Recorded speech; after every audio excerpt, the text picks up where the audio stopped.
Hello, my name is Andy and I am the Village Idiot. I'm armed with a car and a GoPro and an unhealthy amount of time on my hands. I'm using that time to attempt to visit every civil parish in England. You're watching the South Kesteven series, 83 parishes surrounding the town of Grantham in southern Lincolnshire, which are full of history. Let's check one of them out.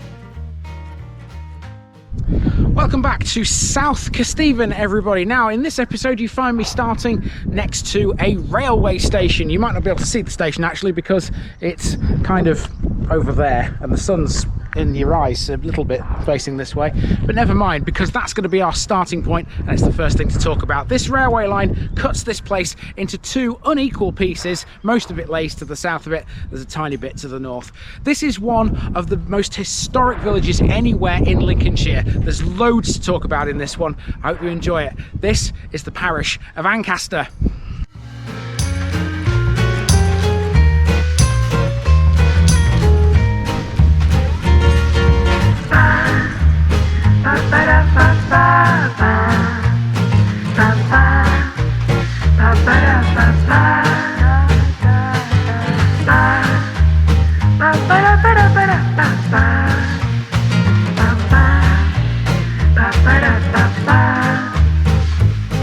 Here's my disclaimer for people who may be watching me for the first time. I say things as I would in my native accent and dialect.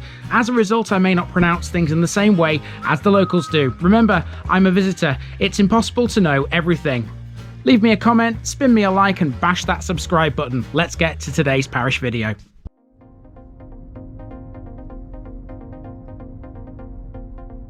Ancaster, Anna's Roman fort.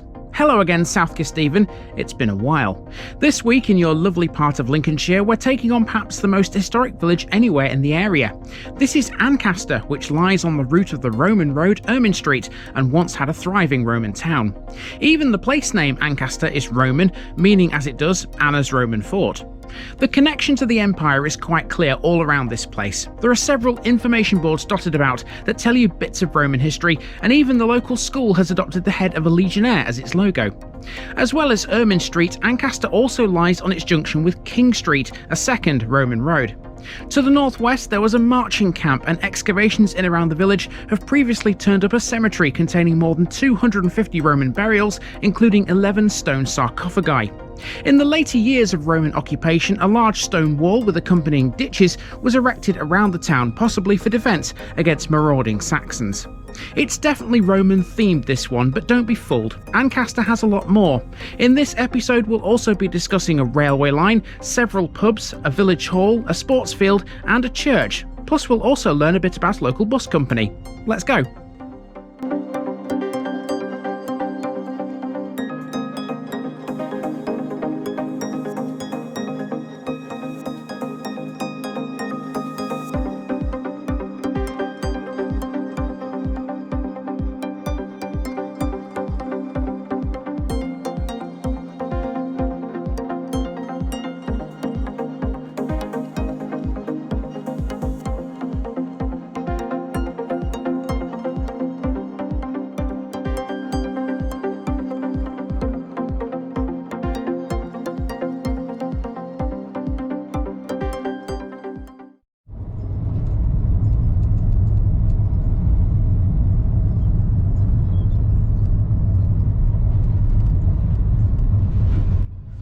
We begin this episode with a short drive through the village of Subbrook, which lies to the northwest of Ancaster, but still within the parish boundaries.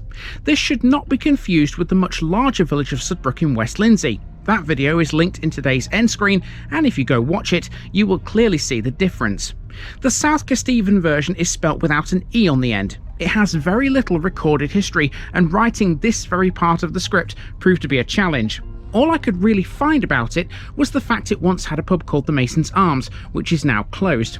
As for the village itself, it's a linear affair, stretching as it does north to south on a bendy lane. It has no facilities, not even a church or a chapel, and is, in all fairness, quite the insignificant hamlet when compared to Ancaster. That said, it remains pretty and welcoming. Well out of the way places in the Lincolnshire countryside rarely see the light of day on YouTube, so Subbrook is now famous.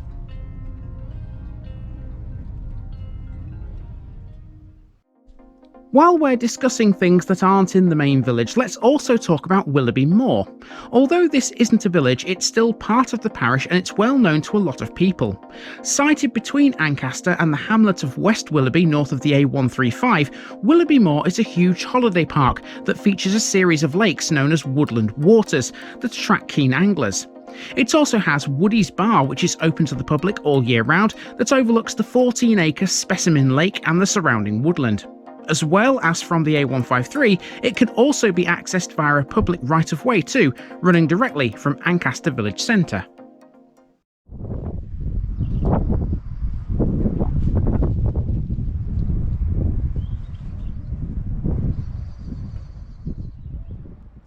Our main walk begins at Ancaster railway station, located to the north of the village. This is 11.5 miles north of Grantham on the Nottingham to Skegness line. Originally, it was opened by the Boston, Sleaford and Midland Counties Railway in 1857 before being taken over by Great Northern. Now, East Midlands Railway operate 4 services in each direction from here, but there are no trains on a Sunday. Just west of the station, you may well spot a large brick building nearby. That would be an old goods shed, which has now been converted into an industrial unit. Beyond that, you then come to a hand-operated level crossing, upon which is a signal box. This opened in around 1875. Even though there were people in this when I passed, Ancaster signal box is considered to be unstaffed. As well as overseeing the crossing, it also controls a total of 5 semaphore signals. After the crossing, you're then on Pottergate Road, which is a narrow track that cuts through some lovely countryside. This is between Ancaster's main street and Woodland Waters. If you come down here yourself, you may find some equine friends in the fields, like I did. And you know what, horses and ponies, they're lovely creatures, but definitely do not feed them. Big red sign there that says don't feed the ponies. Whatever you think you know. I see that all the time as I wander around these rural locales, and unfortunately it does happen. But if you do pass them yourself, don't feed them. Continuing south towards the church, next we pass one of the Ancaster Roman trail boards. Amongst other things, this one talks about the importance of Ancaster stone, which was used for both building and artistic carving. For that reason, it can be found in many of England's most famous structures. A couple of steps further and you pass over the River Slee, which is the watercourse responsible for the name of the town of Sleaford. The Slee's source can be found at West Willoughby, close to Woodland Waters. It was once described in 1872 as a never-ending source of pure water. After passing over a junction where 2 footpaths meet, we're at Ancaster Cemetery. This is one of just 2 places in Britain where the tall thrift flower can be found. Tall thrift is a rare inland variety of sea pink, commonly associated with sea cliffs or salt marshes. Along with these graves, more headstones can be seen further down the path. These are within Ancaster's Grade 1 listed church and churchyard. The building is dedicated to St Martin, and that gives it a Roman connection. St Martin was a Roman soldier who converted to Christianity and later became the Bishop of Tours. St Martin stands on a slightly elevated site which it's believed could once have been a Roman temple. It was first documented in the year 1200 when the body of Bishop Hugh was rested overnight here on its way to Lincoln. The church has decorated Norman arches and an early English font. The corbels are decorated with medieval figurative imagery. These include a drinking nun, an old woman and a farmer with a medieval headdress. There are also figures carved into its wooden ceiling. 2 Roman sculptures were found on the east wall in the 1960s. Bang next door is the vicarage, which strictly speaking is actually a rectory. It was built in 1842 and it carries a Grade 2 listing. The building next to it would once have housed the rector's trap, some stables and a groom's lodging. Now at this point we come to a crossroads where the A153 meets Ancaster's main road. Ancaster Parish covers a lot of land to the south of this busy junction, but this is as far as we're going.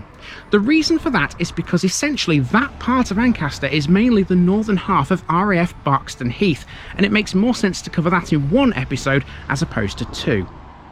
Okay, now we're going to walk up the main street, and it won't have escaped your attention in the captions down below that this is Ermine Street, and of course, as you know, that's a Roman road. Down here, there's the remains of the old Roman town. Let's check it out. Ancaster's Roman town was small compared to many more well-known ones. Its name in Latin is unknown, although traditionally people believed it was Cor Senis. This has now been proven not to be the case. The town was built over an Iron Age settlement sometime in the 1st century and expanded rapidly in the early 2nd. A defensive stone wall was built in and around the year 225 AD, and external towers were later added. Not much is known about life in the town, but industry likely included pottery production and coin forgery. There may also have been a sculptor's workshop too. The town must have been thriving. After all, it lay on Ermine Street, the major Roman road we've met countless times before, which began in London. It's absolutely dead straight, just like it would have been in Roman times. Ancaster's location on the road means there have been countless Roman finds here. The most famous is a hoard of Roman coins, which are now held in the Grantham Museum. Since the Romans left, Ancaster has developed into a nice little modern village with a collection of run-of-the-mill facilities. Here's the surgery, for example, off Ermine Street. Further up the road we pass the old post house. The place does still have a post office. It's located by the end of Mercia Drive. You can reach Ancaster by bus. The number 27 is your magic number. It runs between Grantham and Sleaford, largely following the route of the A153. In the centre of the village we have the main communal building. This is the parish hall, which was built in the year 1900. Its original purpose was, believe it or not, a Masonic lodge. Some sources also reckon it was an Oddfellows Hall. Whatever the case, it's now the centre of village life and it's well used by all. Here's the parish notice board right outside it. Let's mark off Ancaster by way of a TVI card. That's 10 down out of 83. Next, let's talk local business. I found the village to be fairly lacking in terms of retail, but on the other side of the road is Ancaster Butchers, a local institution that's been family run since its inception.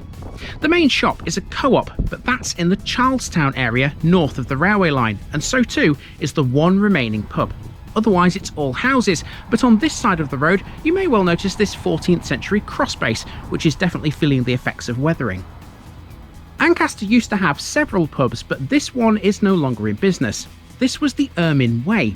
Converted into residences now, this closed in 2014. It was previously known as the Butcher's Arms and was even listed as such in Kelly's directory in 1930. Okay, so for a short time now we're going to leave Ermine Street, but we'll be back. Our next job is to make our way through the village's playing field. This facility was established in 1953, and since 1979 it's been the location of the Ancaster Sports and Social Club. Gotta tell you, I'm very appreciative of the sign entering this playing field telling you all the dates when things were founded, because it's very difficult to find that information, generally speaking, when you're in a village or even a town, to be quite honest with you. So it's actually really good that we know some dates for this playing field and its associated features in this one. Okay, now we're going to go across the playing field and we'll work our way back to Ermine Street, because there's still plenty more to catch on that road, but there's a bit more to see before we get there first. Once over the field, you hit a rather bumpy track that will take you towards Mercia Drive. We're now entering the newest part of Ancaster. Several new build streets have been added to the place in recent years, but it still remains a small village. Between the newest properties and Ermine Street, Mercia Drive is a pleasant collection of bungalows, and the road is lined with some quite pretty trees. With the sun shining and the backdrop being this lovely tranquil area, I quite enjoyed the stroll back to Ermine Street. Sometimes it's the smallest things that give you the greatest pleasures. At the end of the road we find the primary school. You'll no doubt notice here that the school's logo is that of a Roman warrior or legionnaire, echoing Ancaster's historic association. Education in the village goes back to at least 1852. There's an old school on Water Lane, right next to the River Slee. That building ceased to be used as a school at some point prior to 1986, because in that same year, the new premises were constructed on Mercia Drive. We've now returned to Ermine Street, where we begin to head north again, back towards the start. There's only a handful of things left. Look left at this point and you'll notice that house. That's the current rectory according to its wall-mounted nameplate. Just beyond it, the road crosses the River Slee again. Fun fact about the Slee, by the way, it's one of the best rivers in the UK for trout fishing, apparently. There's a discernible gap now between it and the next area. Other than a field of sheep and a few new builds, it's a little uninteresting for a good 5 minutes. We're about to enter Charlestown, which is the name given to the part of the village north of the railway line. That's where the shop is, as well as the pub. After passing under this bridge, which carries the Nottingham to Skegness railway line, we come to the pub in question. Rather fittingly, its name is the Railway Inn, in reference of course to the line and the station close by. This was first shown on OS maps as the Railway Hotel in 1905. In 1930, Kelly's Directory recorded the publican as being a George Edward Robinson. The modern pub remains very similar to how it would have looked back then. It's apparently, according to reviews, a pretty good place to go for Chinese food these days. I prefer Indian cuisine myself. Back on station approach now, we pass this building next, which looked to me like some sort of old mill, but I highly doubt it was. In any event, we lastly need to talk about Ancaster's coach firm, A.C. Williams, which is located nearby. The company, which was established nearly 60 years ago, transports about 500 school children to and from 15 local schools on a daily basis. They also provide coach travel for football teams, most notably Boston United and Lincoln City, and they've also worked with the Red Arrows. They're a vital asset, not just to Ancaster, but for the wider area too. So being back at the railway station is a good thing, because this little shelter, which is used for bikes, gives us a nice place to just hide out of the way of the wind for a bit, because it definitely is blowing a gale around Ancaster at the moment. Now, we are not quite finished with this episode, because there's one little tiny bit of driving I do need to do to finish this episode off, and that would be to go up to the shop. I need to go in there anyway, because after that walk I think I need a bit of food. So let's go there to finish. Ancaster's Co-op, the only shop in the village, can be found on Williams Close, just north of the Railway Inn and the coach depot. I'd imagine the street is named after the coach company, but I'm not too sure on that. This shop was in the news some years ago when it was ram-raided by a forklift truck. It was an attempt to remove its ATM. All seems to be well now though. After finding food here, I was on my way to the next one. That's been Ancaster, and isn't it marvellous? I'll see you later.